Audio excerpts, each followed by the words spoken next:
আর যখন তোমরা স্ত্রীকে তালাক দেবে, যখন তোমরা নারীদেরকে তালাক দেবে, অর্থাৎ প্রথম তালাকের কথা বলছে, যেটার পর ফিরিয়ে নেওয়া যায়, ফাবালাগনা আজালাহুন্না, আর তাদের ইদ্যৎকালও শেষ হয়ে আসছে, কারণ তালাকের পর 3 মাসিকের সময় থাকে। 3 মাসিকের আগে তাকে আপনি চাইলে ফিরিয়ে নিতে পারবেন। তো সে তৃতীয় পিরিয়ডের কাছে চলে এসেছে। সেই ছেলেটাও জানে যে সময় ঘনিয়ে আসছে, আর 2-1 দিন মাত্র, অথবা মাত্র 24 ঘন্টা। ফামসিকুহুন্না বিমারুফিন, মানে তাদের ইদ্যৎকাল পূরণ হবে এমন সময় চলে আসলে হয় তুমি তাকে ফিরিয়ে নেবে, কিন্তু সম্মানের সাথে ফিরিয়ে নিতে হবে, বিমারুফিন। আও সাররিহুহুন্না বিমারুফিন, অথবা সম্মানের সাথে তাকে ছেড়ে দেবে। এরপর আল্লাহ বলছেন, ওয়ালা তুমসিকুহুন্না দিরারান লিতা'তাদু, আর তার ক্ষতি করার উদ্দেশ্যে তাকে ফিরিয়ে নিও না।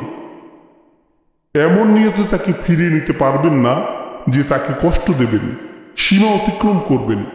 মানে যা বোঝাতে যাচ্ছি তা হলো, ধরুন আপনি তাকে খুবই ঘৃণা করেন, এখন সে স্বাধীন হয়ে যাবে এটা সহ্য করতে পারছেন না, তাকে ভালোবাসেন না, শুধু তার উপর প্রভাব খাটাতে পারবেন না এটা পছন্দ হচ্ছে না, তাই তাকে তালাকের অবস্থায় রেখে দিচ্ছেন। তাকে ভালোবাসেন না, সেও জানে না আপনি তাকে ফিরিয়ে নেবেন কিনা, সে আশা করছে সব ঠিক হয়ে যাবে, কিন্তু জানে না আপনার উদ্দেশ্য কত খারাপ। আপনি তো শুধু চান যে সে কষ্ট পাক। তাহলে আপনি কি পুরো 3 মাস অপেক্ষা করবেন? এরপর একদম শেষে এসে বলবেন, না না না, তোমাকে ফিরিয়ে নিতে চাই। এরপর তাকে ফিরিয়ে নেওয়ার পর তার জীবন জাহান্নাম বানিয়ে ফেলবেন? তার সাথে অত্যাচারের এই খেলা শেষ করে কি আবার তাকে বলবেন, যাও তোমাকে আবার তালাক দিলাম? এরপর সে নিজেকে স্বাধীন ভাবা শুরু করবে। সে যখন প্রায় স্বাধীন হয়েই যাবে, অর্থাৎ কত মাস অপেক্ষা করতে হয়? 3 মাস। তাহলে 2.9 মাস শেষে এসে আপনি আবার বললেন,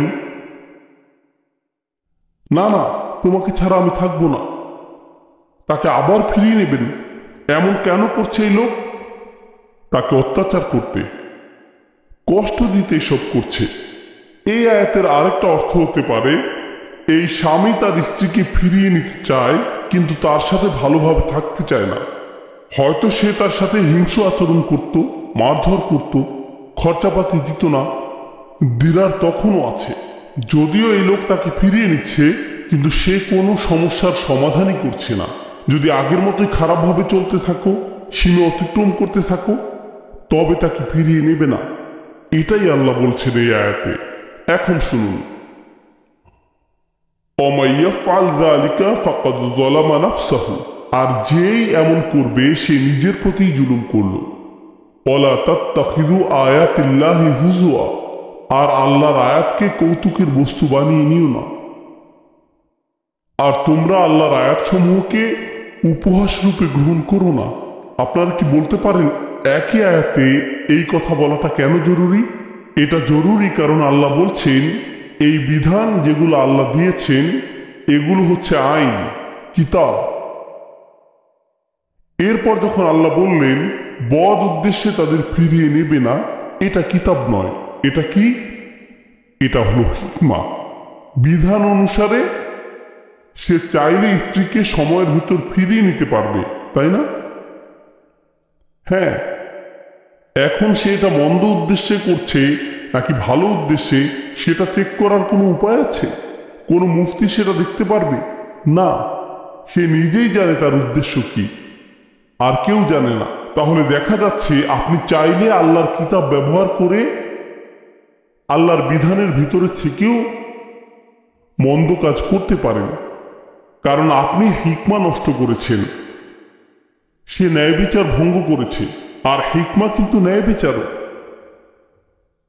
এখানকার আইনজীবীরা বলতে পারবেন যে আপনি চাইলে আদালতে কোনো মামলায় আইনগতভাবে জিতে যেতে পারবেন, আইনিভাবে হয়তো জিতবেন, কিন্তু নৈতিকভাবে নাও জিততে পারেন। আইনি জেতা জিতেছেন, কিন্তু নৈতিকভাবে জিতেননি। বুঝতে পারছেন?